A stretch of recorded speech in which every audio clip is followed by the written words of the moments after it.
Good afternoon, everybody. I'm delighted to be able to share this Strategy Has Never Been More Important webinar today, and I'm looking forward to this timely opportunity to share perspectives on this topic in the lead up to planning season, which is really right upon us now as we reach the end of this financial year, moving into the new financial year. It's nice also to see a number of clients, friends, and family with us today, and I'll look forward to hearing your thoughts. So as we go forward, just a reminder that we are recording the session today, and that recording will be made available following the webinar on our YouTube channel and website.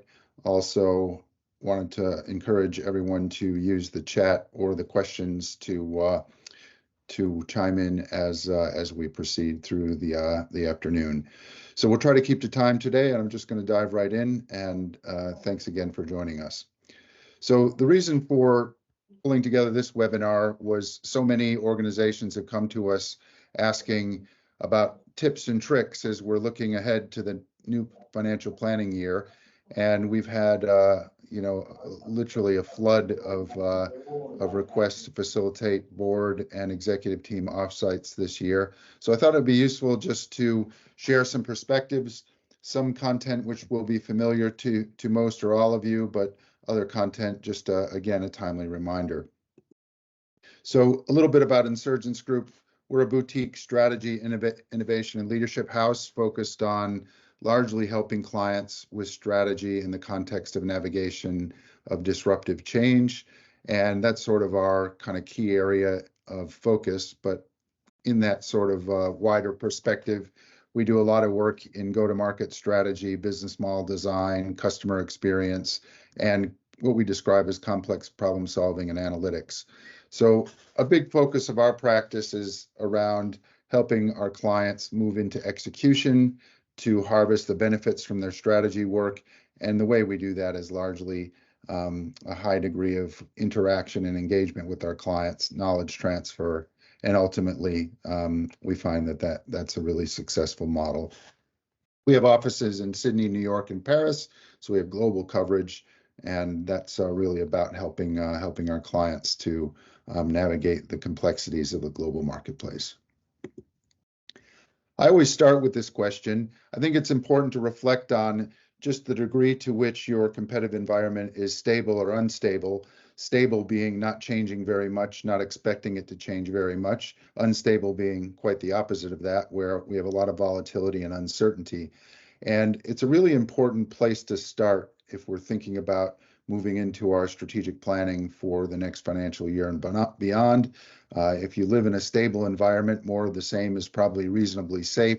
If you feel the market and the conditions surrounding your business are quite unstable, that approach is probably suboptimal for you and your team to pursue.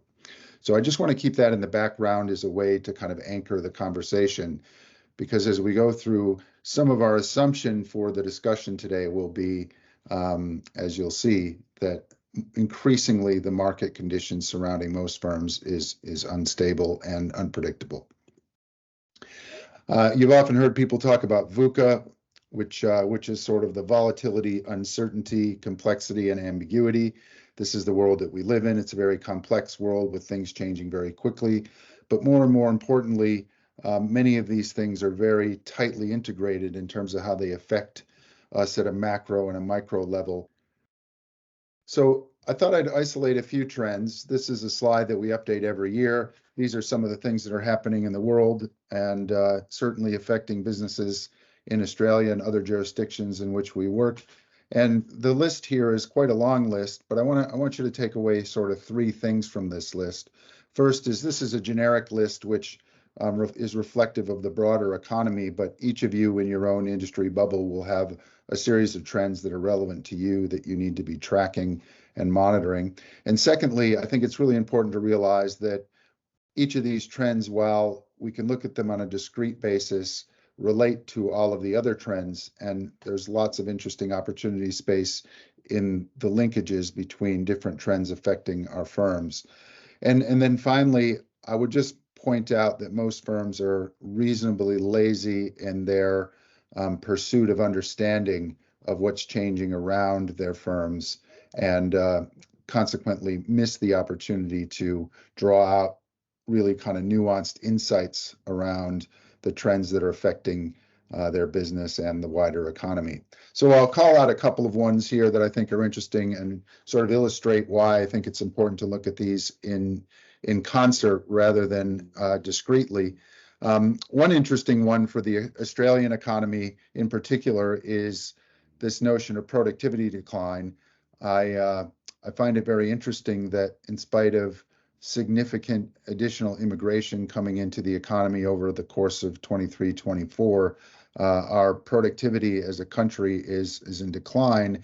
And I can say anecdotally, working with many clients who are looking at opportunities to improve efficiency or to take out cost or recalibrate their business models on a different cost curve, many organizations are seeing, I think, a bit of a productivity plateau or even a decline in productivity in spite of all the technology and even AI that's coming into the market as we go.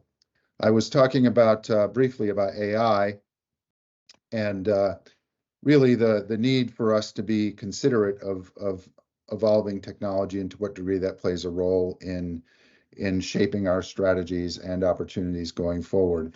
Indeed, most organizations are still at the experimental stage with artificial intelligence, but it's progressing very rapidly, and most of our clients are considering AI as a key plank of their strategy, at a minimum, to understand the implications in terms of risk and compliance, but at a maximum, looking for opportunities to improve efficiency and expand opportunities in the market.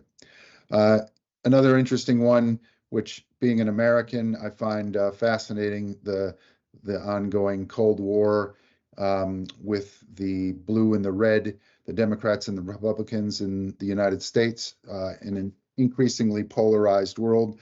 That's persisted for a few years, and we've been tracking that.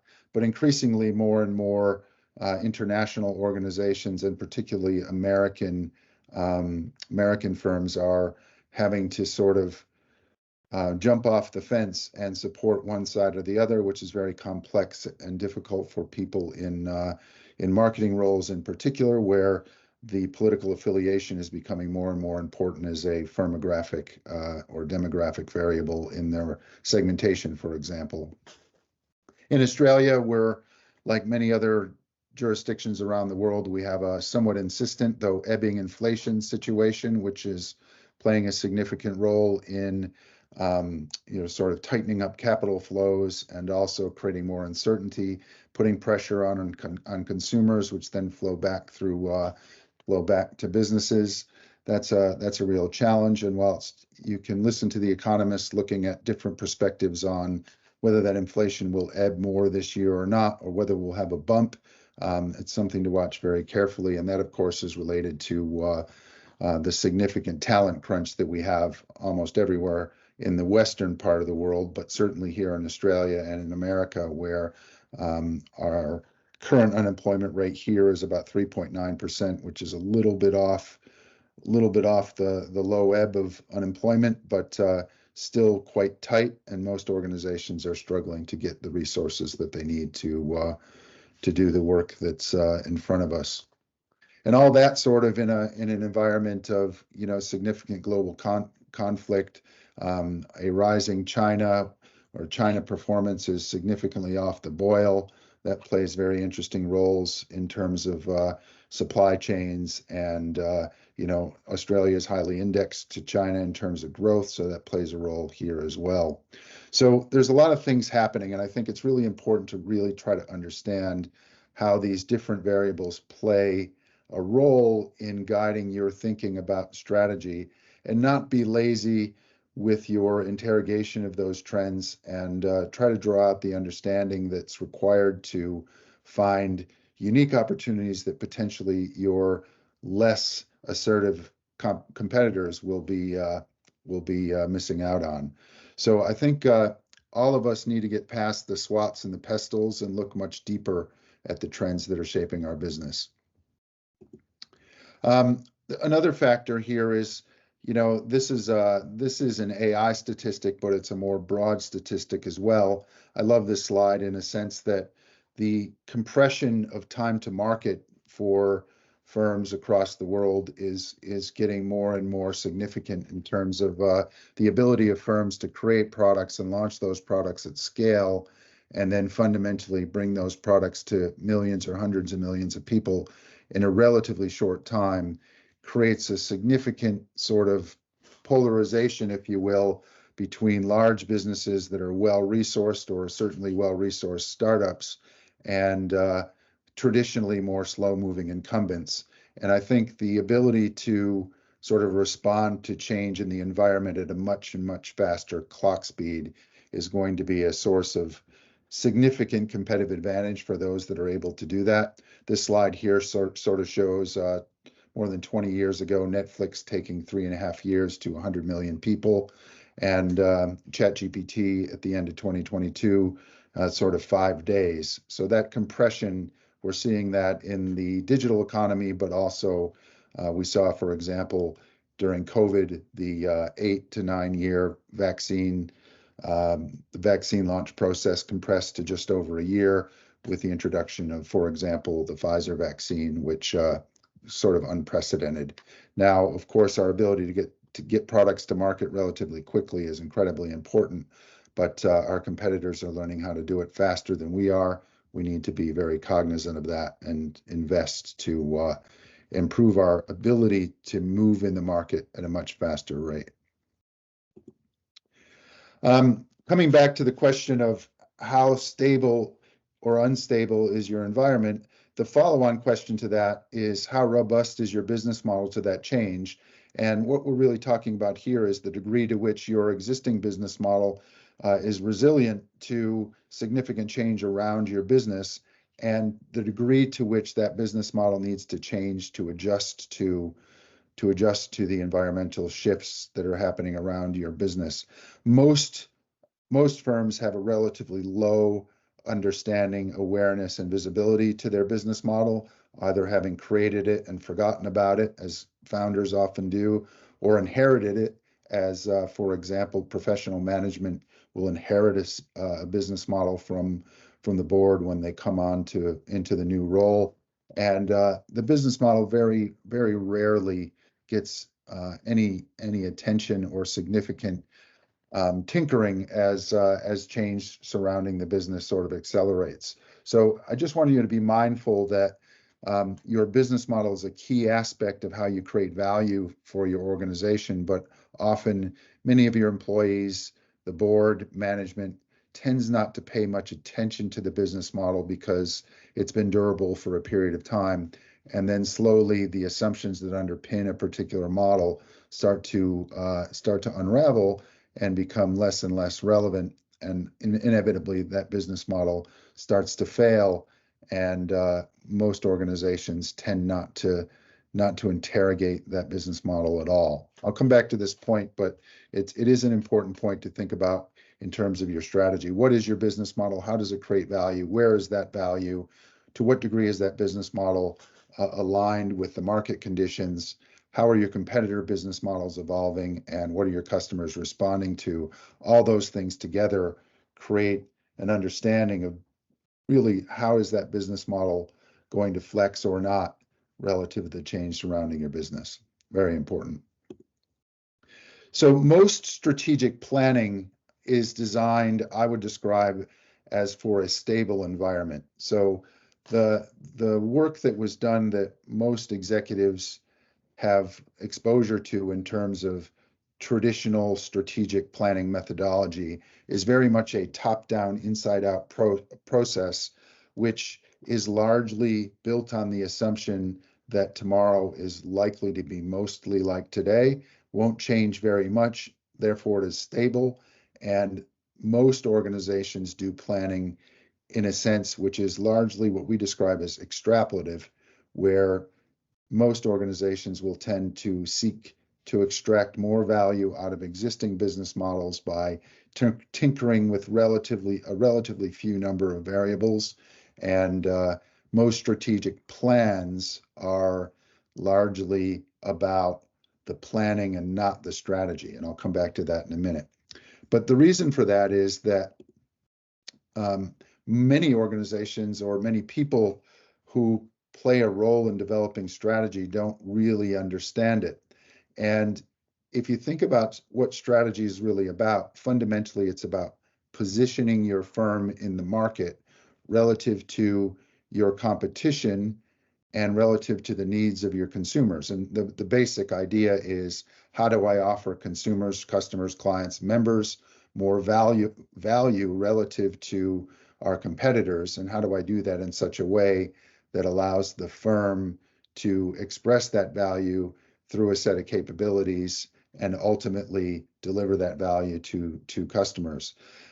Most firms spend a relatively short period of time, no time, or don't pay any attention to it at all in terms of really thinking deeply about how we position our firm to win in the marketplace.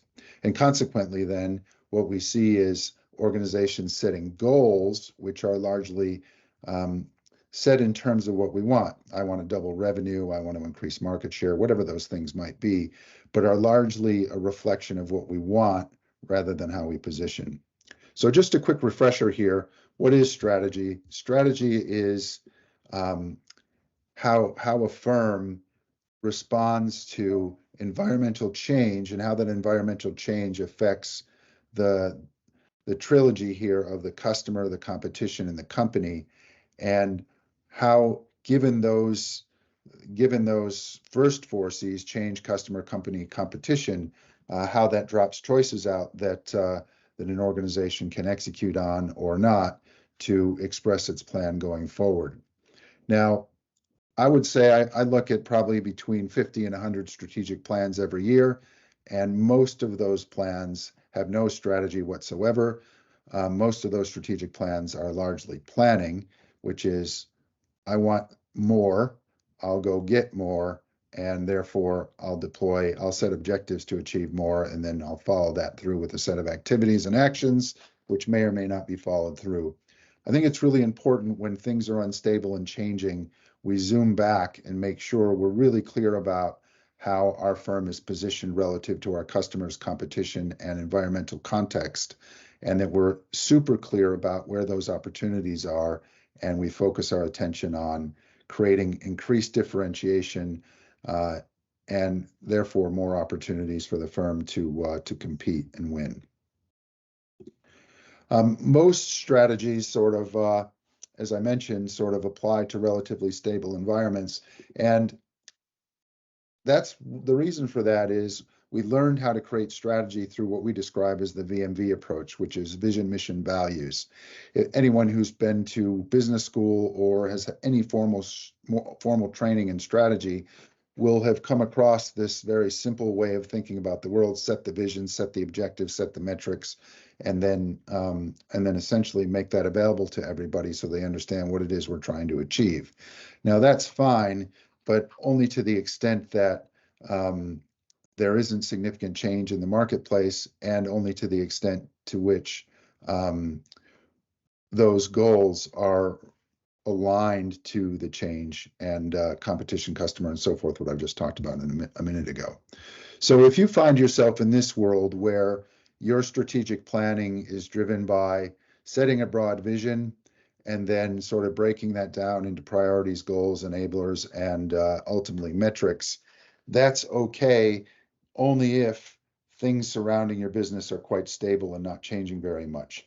For the most part, this is what we describe as a very inside-out view, because the central protagonist is the firm and not the customer or not the competition.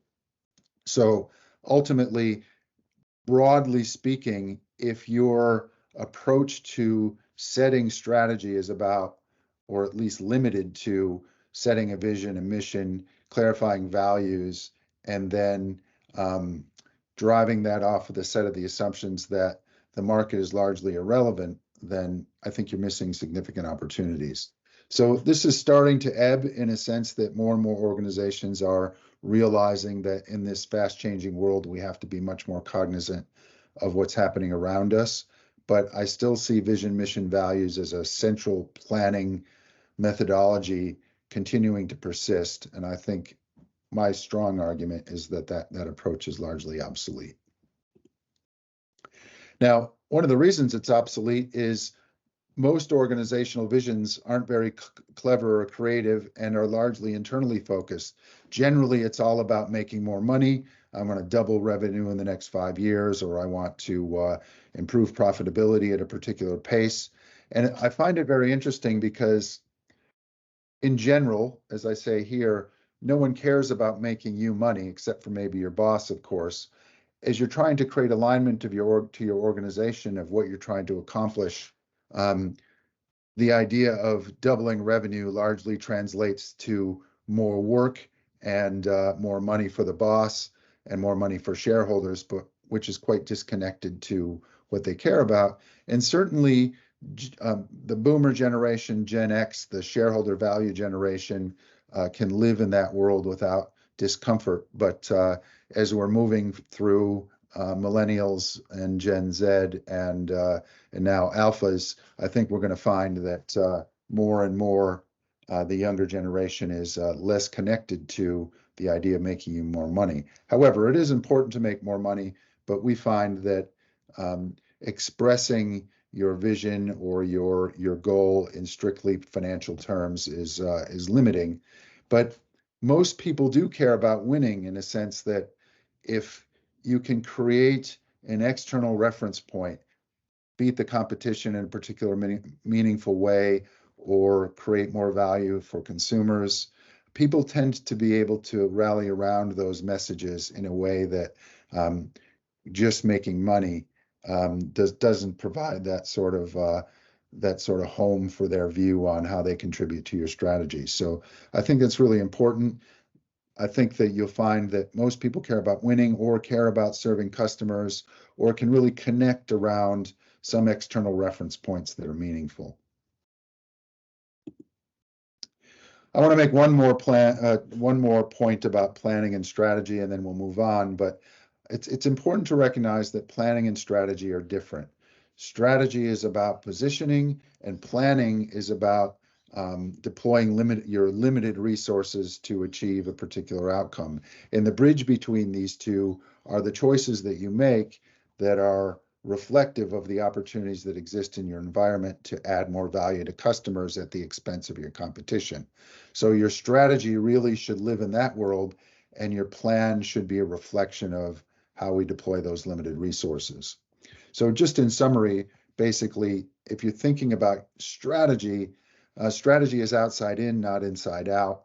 It's less of an extrapolation of what you're good at and more about finding the opportunity space where you can exploit certain trends to your advantage, whether that be macro trends or customer or competitive trends. It's about those 5 C's that I talked about. It's about advantage. And it's really not so much about planning. It's about the territory in which we're going to play and win. And the planning is more about how you deploy those resources. So that's where you're laying down your roadmap and you're determining where the growth is going to come from, setting your objectives, determining what to measure, what initiatives you're going to put in place, what are the constraints we're going to overcome, where are we going to invest or not certain resources, how are we going to hold people accountable or provide the territory where people can take accountability, and how we're going to manage that and align the organization. And it's really important to understand that there's a difference and that you're probably strongly biased towards planning and less biased towards discovering that opportunity space for your firm in the marketplace. And that's a risk, like I said before, largely when things are highly volatile and there's a high change tempo, and probably less of a risk where, largely there isn't significant change in the environment and you're able to kind of march from one planning year to the next, making very small incremental changes. Ultimately, you need both of these things, though. So as we move into the planning year, it is important to index a balance between strategy outside in and planning inside out to make sure that your resources are aligned to market conditions surrounding your business. Now, I'm going to talk briefly about the Insurgence framework, which I know many of you have heard me speak about this before, and my firm is really focused on this notion of the contrast between the behavior and mindsets of incumbents and insurgents, hence the name Insurgents. And what we've sort of discovered through our research is that many organizations tend, particularly incumbent organizations, those that are established in the market, tend to have what we describe as a more mindset around strategy, which is largely about extrapolating their existing capabilities and existing business model to achieve more in the market. And I'll describe what that looks like in a moment. But basically on this chart you see here, on the y-axis, we have what we describe as more. And that's largely using your existing platform to achieve more revenue, attract more customers, drive growth, whatever it might be. And on the x-axis, we introduce this idea of cognizance of your business model, which is largely about how a firm plays, or importantly, your recipe to create, capture, and deliver value.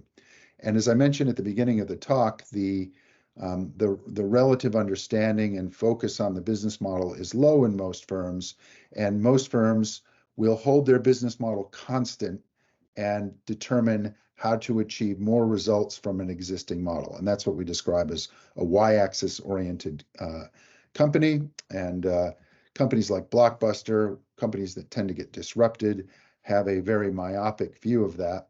And what this looks like fundamentally is building strategy around the idea of extrapolating existing core capabilities, things that we're really good at, and getting more from those. Largely holding the existing business model or business models constant, driving from the inside out, process more important than customer, very incumbent mindset, slow to change, very focused on, if you will, improving and optimizing for internal functional and efficiency. And kind of the VMV approach tends to be the dominant strategy and planning design for these types of organizations, and they tend to mobilize relatively slowly. And so that's kind of characterizing what the incumbent looks like in most organizations, and we call them y-axis competitors. Now, in order to move on this axis, the y-axis, there's 6 variables that you can pull, which are listed here. You can increase or decrease the price, and that will affect demand and therefore affect your growth. You can introduce new products or services. That plays a key role in expanding your ability to access new opportunity. You can expand geographically or jurisdictionally. You can move into new customer segments or niches, and you can exploit horizontal or vertical adjacencies or vertically integrate. And these are really the 6 variables that help you drive on this axis. And typically, when you have a relatively stable competitive environment, there is an industry accepted business model, which is largely the same for all players in a particular industry segment. And largely those competitors will be competing by exploiting one or in combination of all of these 6 different variables. However, the insurgent mindset's a little bit different. Just as an example, Netflix here against the Blockbuster. I won't talk about the case study here, but everyone's familiar with it. So just as an illustration, these type of competitors, what we describe them as the insurgents, tend to compete by creating alternative business models that are set up to undermine the business models of incumbents. They tend to be what we describe as highly customer proximate. In other words, those firms are much closer to the market and the customer than incumbent firms who are looking more and more internally to fine-tune their efficiency to deliver more profitability. These organizations tend to create new and different capabilities that are designed to fuel future competitive advantage, of course, because they are the challengers. They're by definition more outside in. They tend to prioritize customer needs over process, and they definitely have a fast mobility, hyper-mobilization sort of mindset. And the insurgent mindset is about attack, attack, attack. These firms tend to be more x-axis oriented in a sense that their means of competition is to undermine the assumptions upon which the incumbent business model is created and find ways to deliver that value in different ways. And for many organizations, that's a weak spot because we don't really think about how our business models are developed, let alone most people inside an incumbent organization have almost zero visibility to how a particular business model works. And we make a strong argument that modern firms need to be a hybrid of both of these with some incumbent advantages. So of course we want to be able to drive growth through being able to exploit what we're really good at, but it's not sufficient. We also need to be able to create or adjust our models to allow for new sources of value creation, new opportunities to engage with the market, and of course, new opportunities to exploit trends in the marketplace. So this very simple model, I'd like you to just reflect on as a firm, are we more y-axis oriented or more x-axis oriented? Do we really interrogate deeply the assumptions underpinning our business model in the annual planning cycle? Probably most of you, the answer is no. Just a brief word about AI. I mentioned earlier that more and more organizations are thinking about the role of AI as part of their strategy. For most of our clients, AI is playing a central role, or at least there's a key question. When is it going to be relevant? What do I focus on? How do I integrate AI into my business strategy? And I think that's the right answer, integrating technology and AI as a key plank of your strategy and understanding how that capability will help you achieve opportunities in the marketplace, and recognize that your competitors are probably moving relatively quickly here. And for some of us, there's a continuum described here. For some of us, it'll be more of the same, but better, faster, cheaper. The role of AI, at least in the short term, will be largely to improve efficiency. For others of us, the shift will be to automate sort of lower level customer facing front office tasks at the bottom of our offering, and then progressively move those up as AI becomes more and more mature. For still fewer of us, but not insignificant few, AI will bring significant alternative use cases and give rise to new business models that will fundamentally change how we compete. And then for a very small number of us, AI will bring wholesale disruption of your industry segment. So certainly the world of the criminal has been upset significantly. Marketing is undergoing a profound change as a result of AI, both in terms of marketing as a firm and marketing as a profession. Many professional services segments are faced with significant challenges at different parts of the value chain with AI. I don't want to over-index the point about AI, but it is important that you do bring that into your thinking. And of course, why? There's a good chance that your competition is already ahead of you, so you need to stay ahead of them. Your customers are embracing AI at an unprecedented rate, so more and more people are getting familiar with interacting with it. We're still not there yet. It's not perfect, and there is significant risk there. So I don't want to oversell the need to look too deeply at AI, but it is important. There's also defensive reasons because with regard to security, privacy, criminal activity, and so forth, and the fact that regulation is not really up to speed yet. That's a factor as well. So at a minimum, we need to understand what it means for our business, where the threats are. And on offense, we also need to be able to figure out which use cases are going to generate the value and where are we going to index our investment to make that bring that to life. And of course, your staff is worried about it. They're not sure whether or not AI is going to affect their jobs, and you need to keep them engaged. And I think that as technology continues to evolve, it's creating a situation where some of the assumptions upon which you built your business are less and less valid more and more frequently. So here's a simple diagnostic to help you think about, just in summary, to think about how progressing into your annual planning this year, some things to really consider. And I thought it would be helpful to highlight some of these. And if you're interested, I can send an article that reinforces the points that I'm sharing here as well. So first, be really clear about the assumptions underpinning your business model, in particular, the assumptions about the market and how customers and competitors behave, and the role of your partners or the ecosystem surrounding your business, and how those things affect how you think about where you're creating value, whether that be how you're positioning products or services, or whether that be about how you're positioning your firm. If you're not clear about these assumptions and they're not challenged from time to time, then potentially you're missing out on something important. So I always say to our clients that really, really deeply understanding the assumptions upon which you've built your business, upon which your growth and your profitability are being generated is a really important first place to start. But most importantly, what are the assumptions underpinning your business model? And our experience is that most of these assumptions are relatively invisible to you. So it takes a lot of work to surface them, confront them, and then it takes data and insight to be able to understand the degree to which those assumptions are still valid and true.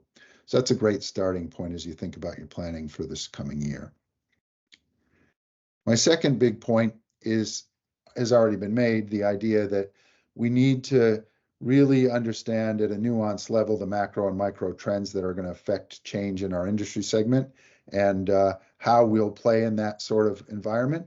So what I would suggest is don't be lazy with your trends. Think very hard about this and really understand what's changing, what it means, and then how you can exploit the opportunities that perhaps your competitors who are sitting there doing swats and pestles will largely miss out on. Third is, it's really important to, as you start to think about your planning for this year, just ask this simple question: does our customer have a seat at the table in our strategy process? What I mean by that is it's really important, as I said before, to have external reference points, but equally important to make sure that your customer is prominent in your strategic planning. Now, that could go as far as inviting your customers to participate in your planning, or at least bringing the insights of customer research into your planning so that you understand how their engagement with the firm, their behavior, their needs are evolving. And often I find that, especially for incumbent inside-out strategists, the customer is very distant from the strategy process. And we almost always encourage our clients to make sure that, at least indirectly, your clients, your customers, your members, your constituents have a role in that process. And even better if you're able to bring them into the fold. Growth territory. So to what degree is your strategy identifying new territory for growth beyond extrapolating your existing business model, products, and services, ultimately to find new customers and new markets? So, I think periodically it's really important to have a look at your go-to-market and really understand to what degree does that need to change, and where are the opportunities to expand your growth by interrogating new markets and new territory for you to grow. And again, I think most firms have a reasonable handle on this, but largely the more mentality of let's just get a little bit more from our existing customers, or let's squeeze our existing products for a little bit more value, tends to limit our creativity and innovation around finding new growth. So it's really important to think about territory in your strategic planning. Does your strategy provide sufficient differentiation, a clear value proposition, and importantly, defensible positioning to allow your firm to break from the pack? So if you hand me your strategic plan, I'm looking at it, I want to see how that plan is going to show me where your organization is going to create competitive distance with your either traditional or emerging competitors. And most plans, because they're inside out plans, are referenced only to historical performance, but not necessarily to how the firm is changing or expanding its positioning in the marketplace. So that's really important as a test. If you've done this well, chances are you're moving into an outside-in strategy mentality, and that's a good value space to be in. All right, this one's a little harder to explain. This is what we describe as the right side of the equation. So put simply, the valuation of your firm is, in simple terms, EBITDA times the multiple, and the multiple is set by the market.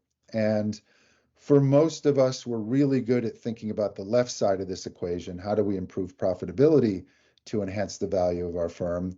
But I find it really helpful to consider, how do we change the multiple? In other words, we get more value out of positioning our firm to trade at a higher multiple than we do, or at least as much value than we do, just playing with the profitability lever. So when you're developing your plan, especially your long-term plan, I think it's useful to try to identify, maybe our current multiple, the firm trades at, say, 5 times EBIT. How do we move that multiple up to 7, 8, 9 times EBIT? What are the characteristics of that firm required to achieve that multiple? And then how do we back engineer how do we back engineer our business model, our go-to-market, et cetera, to be able to engage at that higher multiple? Then when the firm is ready to trade, you're in a space where the valuation is significantly higher. I don't have time to talk about this in too much detail, but I'd just say that most of us are thinking about the left and not the right side of the equation, and your planning should be really thinking about how to increase your total long-term value as a firm, regardless of whether you exercise that value through a trade sale, IPO, or other mechanism. Of course, the big question that we raised earlier is, does your strategy build resilience to disruption, or even better, initiate new disruption? So in a highly volatile market, in a VUCA environment in which we live today, my expectation is that there are lots of interesting opportunities to initiate disruption and potential risk where others who are initiating disruption at our expense are perhaps more clever than we might be, sort of looking for those opportunities while we're focusing internally. And I think it's a good place to be, to just check and see whether or not your strategy is creating some opportunity to disrupt, and importantly, create some defensive opportunities to prevent others from disrupting you. And last but not least, does your strategy identify capabilities that will be the foundation for your future competitive advantage, or are you only seeking to leverage existing capabilities? So I think capability is really at the heart of your strategy, and those capabilities that are at the heart of your current competitive advantage, we need to be really cognizant and really understand what those are. But largely, the outside-in strategist is always thinking about, what's the next set of capabilities that we need to develop to create the next horizon of competitive advantage. And that really needs to be a really clear and focused part of your thinking in terms of, how do we pivot the organization to build these new capabilities? And often that invites difficult conversations about trade-offs between shoring up existing capabilities and building new ones, or acquiring them. And this is important territory. And again, I find that many, or even most, organizations think rather in terms of objectives, but don't think deeply about those capabilities and how they're going to evolve, or at least aren't very explicit about it. Okay, now I'm going to say a few words about execution, then we'll stop and I'll open it up for questions. So what about execution? We've talked a lot about strategy, and execution's the flip side of it. How do we bring that plan to life? And equally, most firms are quite bad at this. I pulled some data from various sources here, which suggests that many or most organizations, or at least greater than half of the organizations, are satisfied with their less than half of organizations are satisfied with their ability to execute strategy. So you can see some stats here. I won't read them all off, but 2/3 of well-formulated strategies fail due to poor execution. That's an HBR statistic. 10% of organizations believe that their strategic priorities had the funds, people, and management support needed to succeed. That's an MIT stat. Again, almost 2/3 of organizations acknowledge their firms struggle to bridge the gap between strategy formulation and its implementation, and so on. So this is a consistent sort of over decades. This challenge of execution is really quite consistent in the literature, and I think we find that every generation of leadership struggles with strategy execution. And some of the reasons for that, we've talked about it already.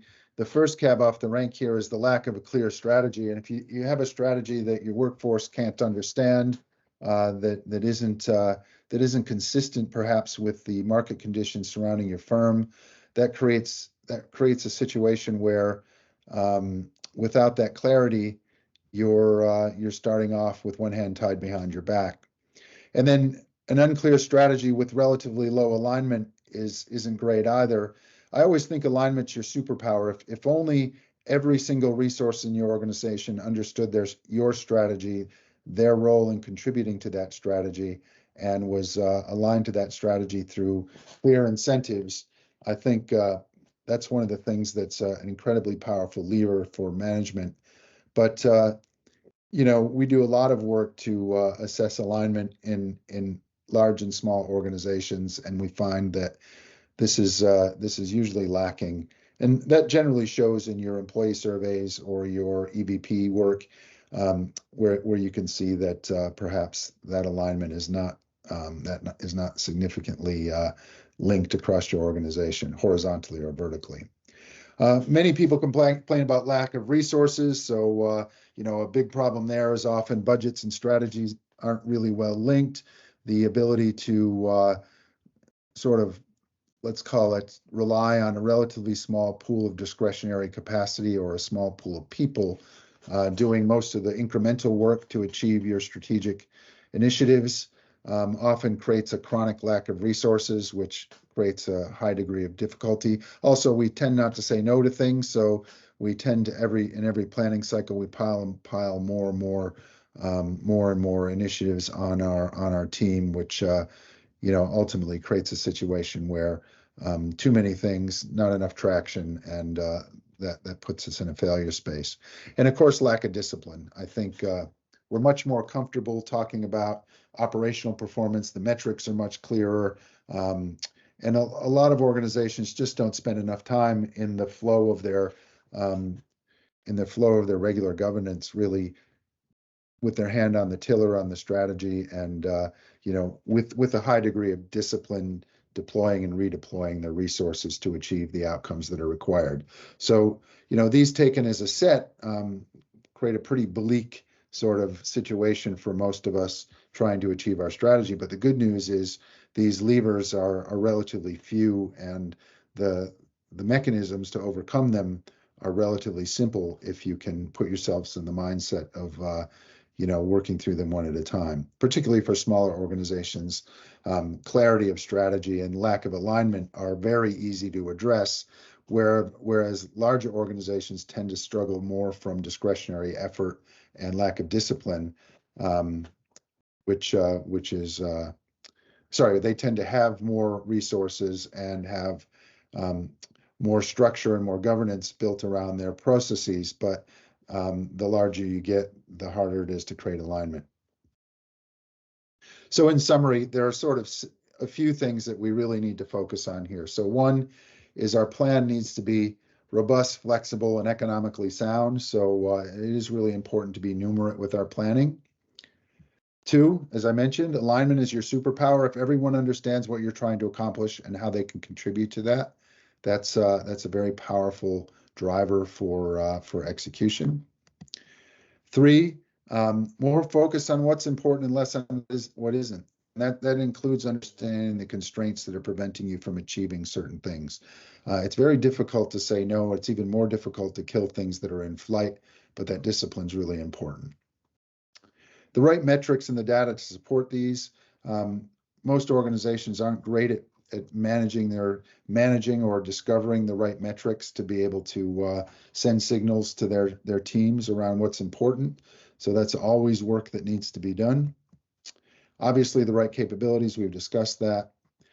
The right discipline or having discipline, really important.